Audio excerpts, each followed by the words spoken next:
9ನೇ ವರ್ಷದ ವಾರ್ಷಿಕೋತ್ಸವವನ್ನು ಇವತ್ತು ನಾವು ಹಮ್ಮಿಕೊಂಡಿದ್ವಿ. ಜೊತೆಗೆ ಕನ್ನಡ ರಾಜ್ಯೋತ್ಸವ ಮತ್ತು ಸಂವಿಧಾನ ದಿನಾಚರಣೆ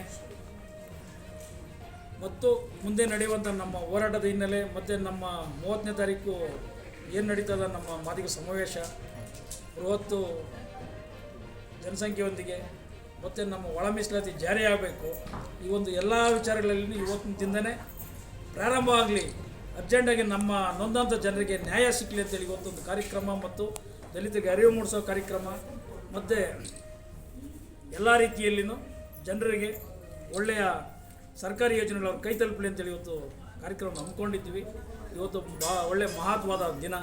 ಈ ದಿನದಲ್ಲಿ ಮಾನ್ಯ ನಮ್ಮ ಕರ್ನಾಟಕ ರಾಜ್ಯದ ಮುಖ್ಯಮಂತ್ರಿಗಳಾದಂಥ ಸಿದ್ದರಾಮಯ್ಯನವರು ಅರ್ಜೆಂಟಾಗಿ ಒಳ ಮೀಸಲಾತಿನ ಜಾರಿ ಮಾಡಿ ಇವತ್ತು ಏನೋ ನೀವು ಅಧ್ಯಕ್ಷರನ್ನ ಆಯ್ಕೆ ಮಾಡಿದ್ದೀರೋ ಅದು ಅವಶ್ಯಕತೆ ಇರಲಿಲ್ಲ ನಮಗಂತೂ.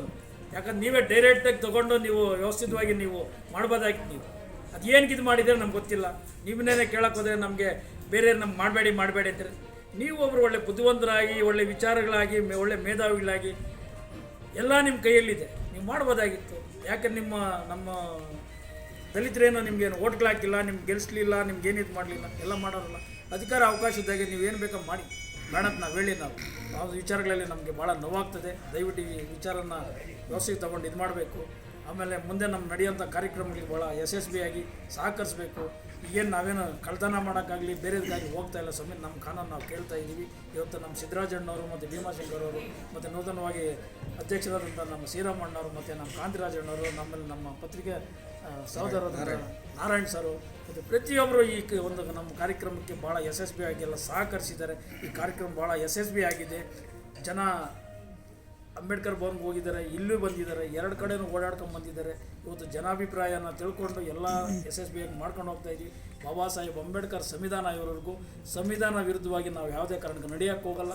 ಜೈ ಭೀಮ್ ಅಖಿಲ ಭಾರತ ದಲಿತ ಸಮಿತಿ ಇದು ಮುಂದಿನ ದಿನಗಳಲ್ಲಿ ಒಳ್ಳೆ ಪ್ರಬಲವಾದಂಗೆ ಸಂಘಟನೆಯಾಗಿ 2028ಕ್ಕೆ ಒಳ್ಳೆ ಕರ್ನಾಟಕ ರಾಜ್ಯದಲ್ಲಿ ಒಂದು ರಾಜಕೀಯ ಪಾರ್ಟಿಯಾಗಿ ಹುಟ್ಟಾಕಬೇಕನ್ನೋದು ನನ್ನ ಒಂದು ಕನಸಿದೆ.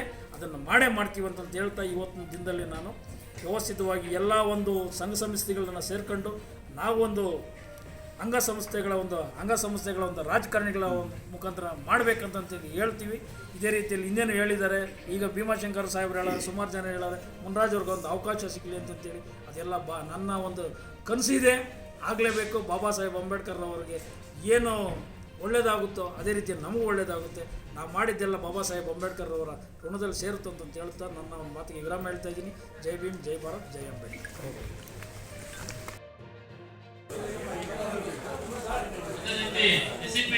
ಬಗ್ಗೆ ಬಹಳ ಸವಿಸ್ತಾರವಾಗಿ ಮಾಡುವಂತ ದಯವಿಟ್ಟು ಚಪ್ಪಳೆ ತಟ್ಟೋದ್ರ ಮುಖಾಂತರ ಅವ್ರನ್ನ ಪ್ರೋತ್ಸಾಹಿಸಬೇಕು. ಇಲ್ಲಿ ಹಿಂಗೆ ಒಂದು ಫೋಟೋ